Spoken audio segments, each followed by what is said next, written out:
honestly don't know what this video is going to be. I don't know if this is going to be a bonus podcast, a bonus video, if this is even going to go out.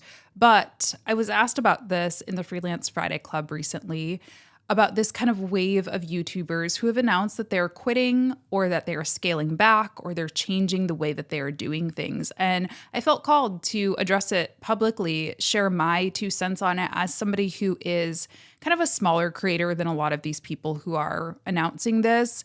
And honestly, as somebody who has considered doing the same and who has I have really made a solid attempt this year to change my relationship with YouTube a little bit.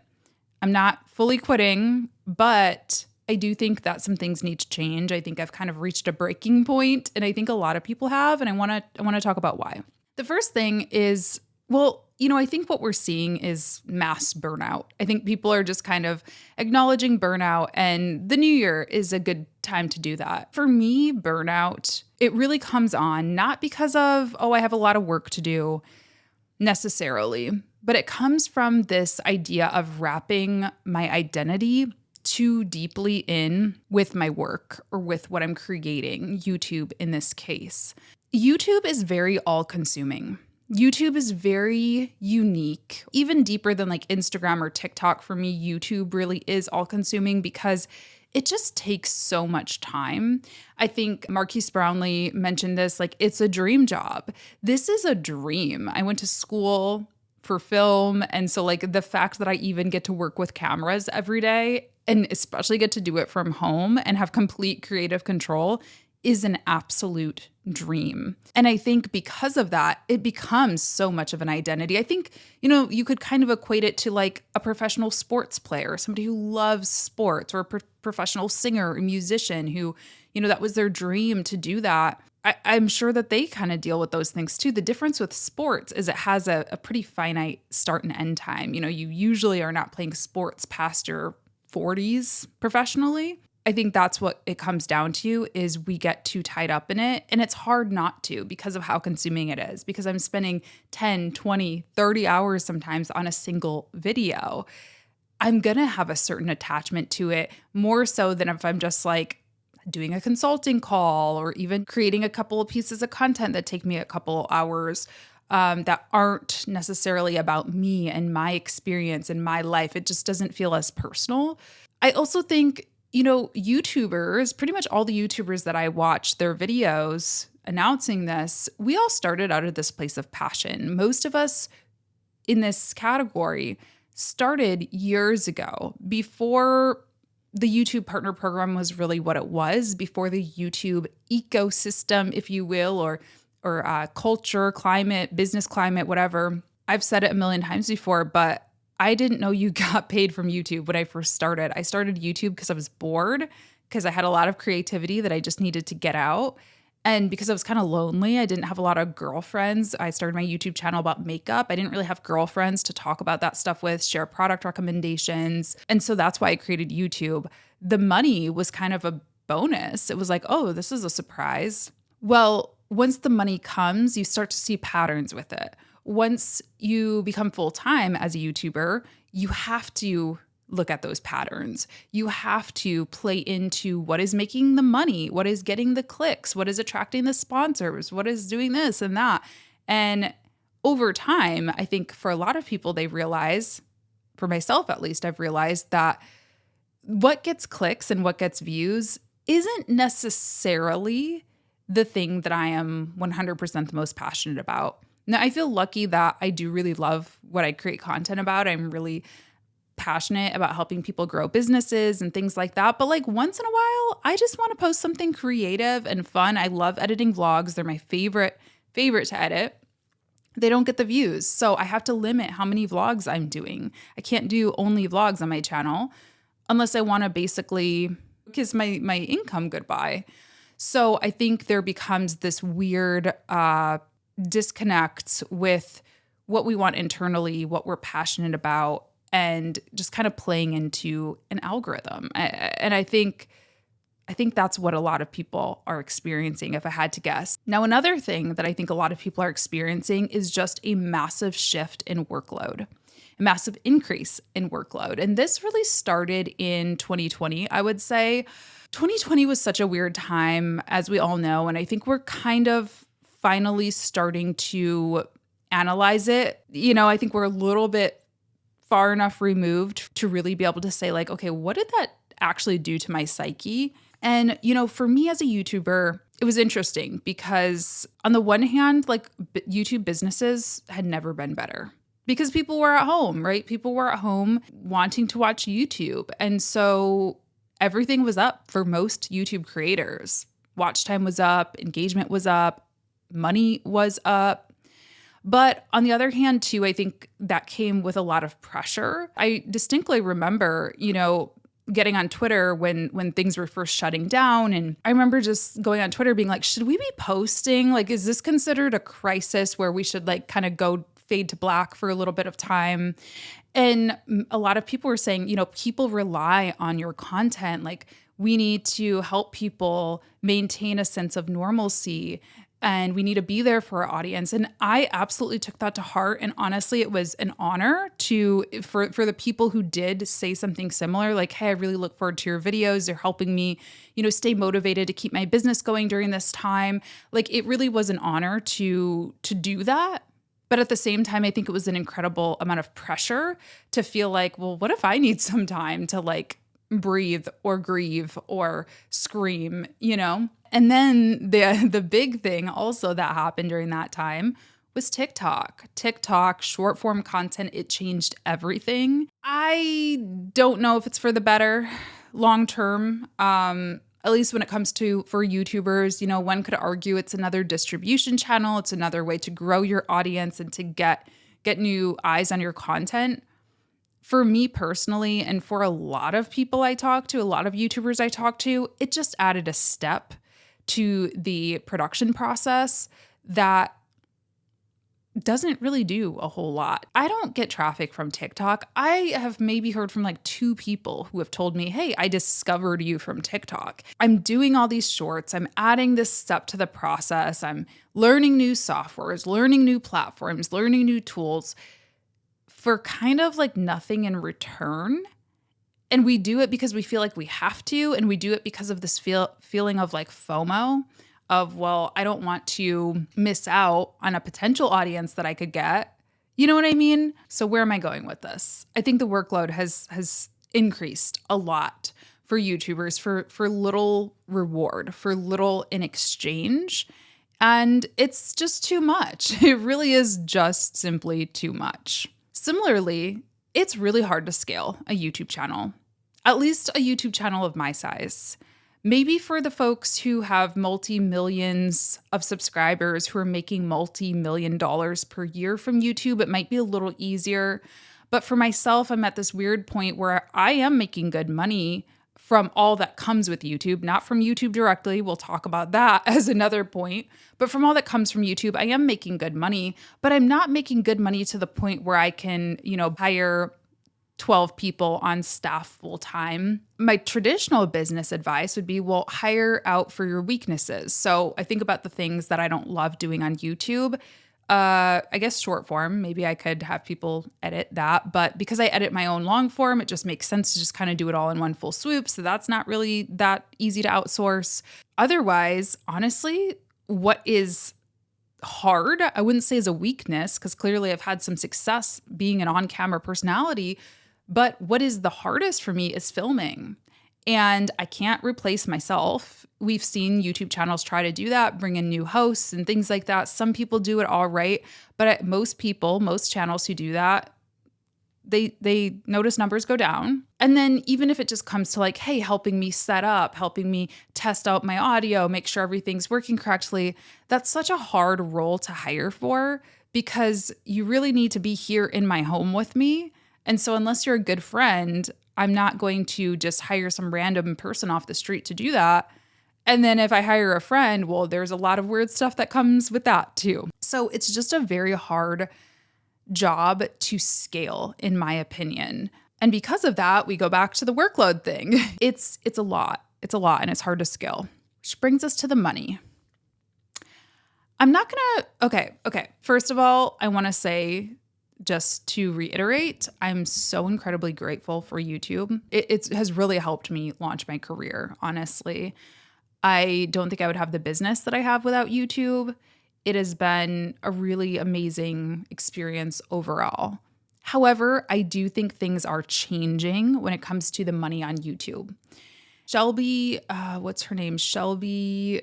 I know like 5 Shelbys in my personal life, so I'm messing up her name in my head. I'll put it up on screen if you're watching. Anyway, she did a video about this and she mentioned how, a lot of her influencer friends, they're making more money on Instagram or TikTok nowadays because ad budgets have just shifted a little bit. And I've experienced this to some degree as well. Sponsors are looking for that instant gratification a little bit more. They're less likely to want to invest in anything that takes a long-term relationship to really work. But then also something that I don't see a lot of YouTubers in these videos talk about, and maybe this is just a me issue, maybe this is just a smaller YouTuber issue, but for me, YouTube AdSense has also decreased drastically. I can actually pull up the receipts. 2021, I made $49,000 from YouTube AdSense. So that's just the ads that play on the videos. 2022, I made $61,000 on YouTube AdSense. And 2023, I made $39,000 on YouTube AdSense. So I made less than I made in 2021 when my audience was way under 100,000 subscribers, got less views overall. Obviously, that is just one income stream. I always teach, I always recommend nobody relies on one income stream, and I have never relied on YouTube AdSense. It's always been like a bonus money, a little bit of bonus money.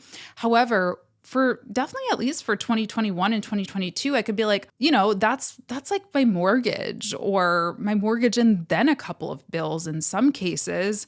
And so I sort of treated YouTube like my day job. I was like, that's my salary, $60,000, that's a salary. That's not the case anymore. And this year, I'm scared. Let's just say that. This year is, knock on wood, probably gonna be like way worse. Now, I've always said that I'm always gonna do YouTube, and that is the truth. I love YouTube. Like I said, I love YouTube for the creative aspect. I love it for the memories. I love it for just like something to do. Again, it started as a hobby, but will I be doing business and entrepreneurial, 5 tips for this, giving all my best advice away for free forever if I'm not going to get paid for it? No, I might just start vlogging, vlogging my life, doing travel vlogs. I don't really know, but okay, I had to change my SD card. So hopefully we've got enough time. Where was I at? It's lonely. Being a YouTuber is lonely. I think being a freelancer, working for yourself is lonely because we work from home a lot of times. We're usually one person shows, at least in the beginning. But I think YouTube has a particular type of isolation involved. I think one, because it just takes up so much time, because the work is so alone. Like, it's not like I'm like, oh yeah, it takes up so much time because I'm in client meetings or because I'm going to events or, something like that, working on a team. It's like, no, editing, staring at my own face takes up a lot of the most of my day. It's like I only see myself most of the time, and it just gets to be a lot. And I also think, for a lot of people, if you don't live in LA or maybe New York, it's like there's not a real community.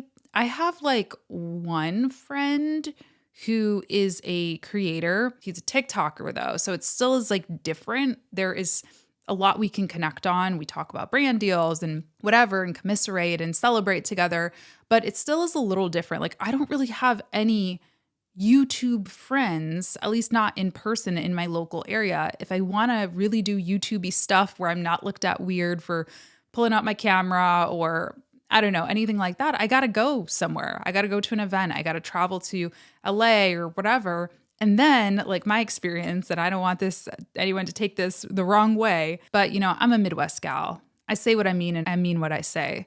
I don't want to slam anyone, but I've just had a lot of negative experiences, honestly, trying to make friends with other YouTubers. It's very competitive. It's very fake nice. I miss the days when I just worked in corporate and went to lunch with a colleague, and that was that. Like, it wasn't who's better than who's more popular than who. It was just like, let's hang out and talk and shoot the shit.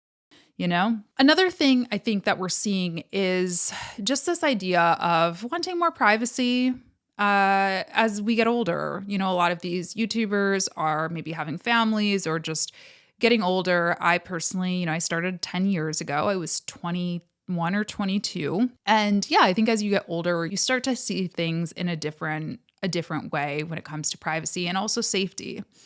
I have a couple of experiences. I guess one's a little more funny and one's way more serious. I guess I'll start with the funny one. Like my first kind of reckoning with this was when I broke up with my college boyfriend. I dated a guy the last couple years of college, wonderful person. Nothing bad happened. I needed to start my career and we had differing goals on where we wanted to move and what we wanted to do. And when I moved to Detroit and started dating somebody new, I got called all kinds of things.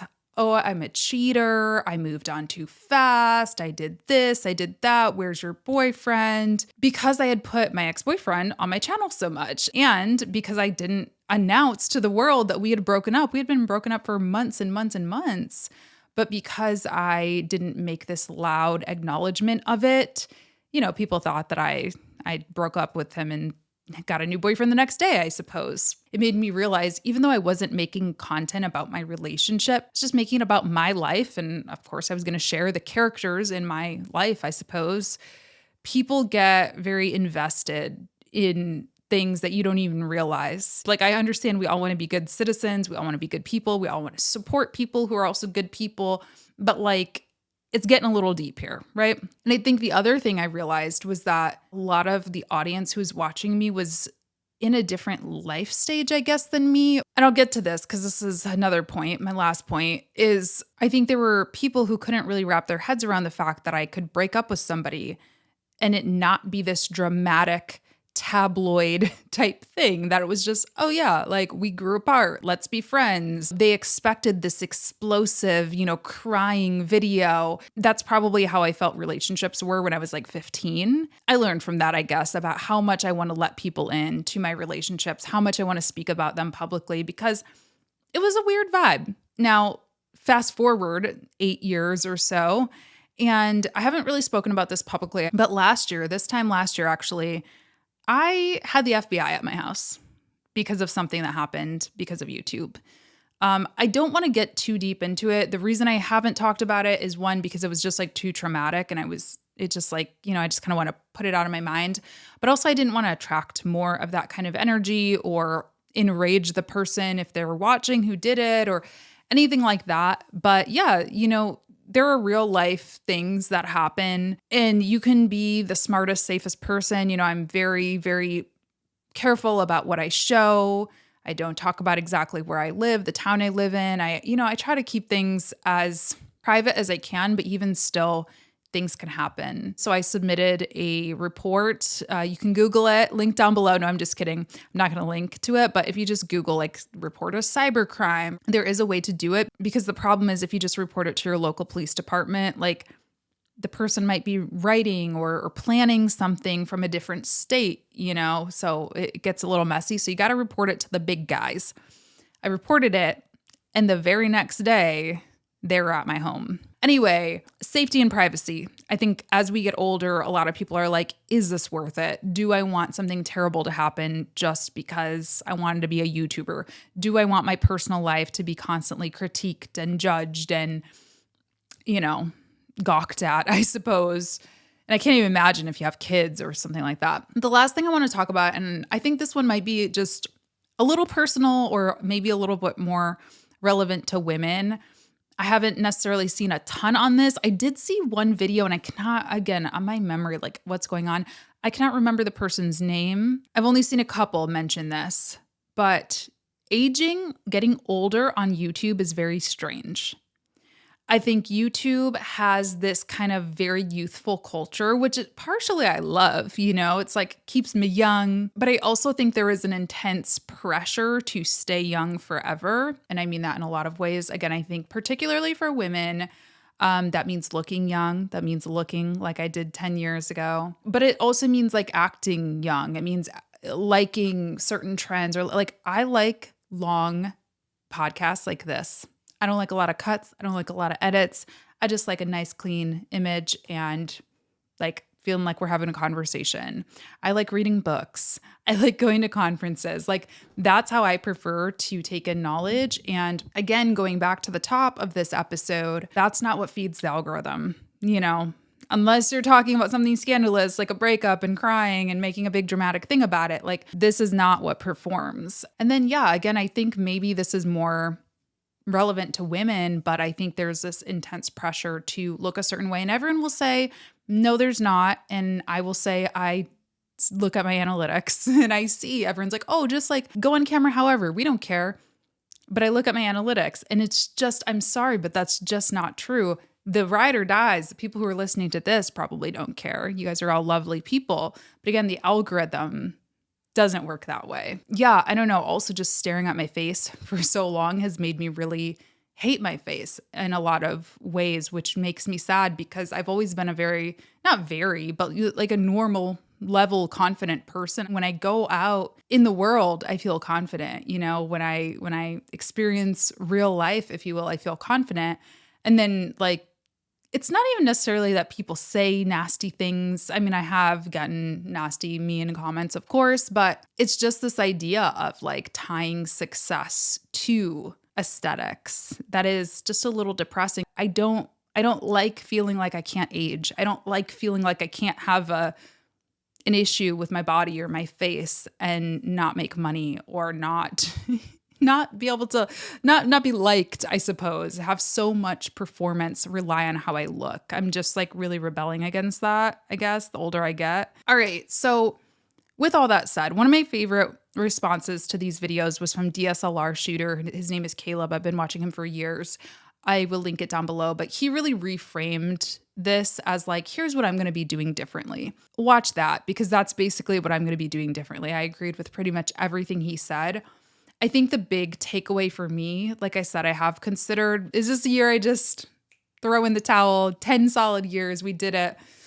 I don't want to. I have too much to say. And from a business side, it still is absolutely crushing any other traffic source that I have. So I do think there is a lot of value in it. I still think it can do a lot for your business. So I'm not quitting YouTube, but I am reframing my relationship with it. I'm trying very hard to reframe my relationship with the algorithm and pleasing it and, just doing content that I want, even if it's as simple as like, like I said, these are the kinds of videos I like.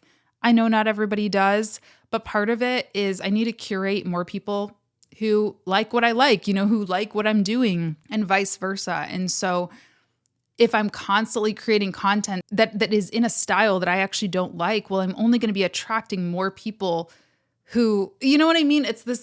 You understand what I'm trying to say. I need to be creating the content that I really love creating, that I, yes, feel it can help people, but also that will hopefully attract an audience that is in line with what I want to do. In the weirdest way, the YouTube AdSense issue has actually, I think, been a bit of a blessing because, we look at 2021 making $60K on AdSense, 2022 making $50K on AdSense. I think it kind of forced me to pay a little bit too much attention to the algorithm. It kind of forced me to operate on, well, this is kind of my full-time steady paycheck. Let's do what's good for that. And now I'm like, it doesn't matter. Like, whatever. There are no rules anymore. And so I'm kind of excited to break them. I'm excited to have fun, continue to provide you value, of course. Please don't unsubscribe. But I think we can do it in a way that feels good for us both and that isn't so demanding. But we'll see. We'll see. So there's where I'm at. There's my kind of analysis of the situation. There's my personal note on this situation. I appreciate you listening to me ramble. I think it's been quite a while.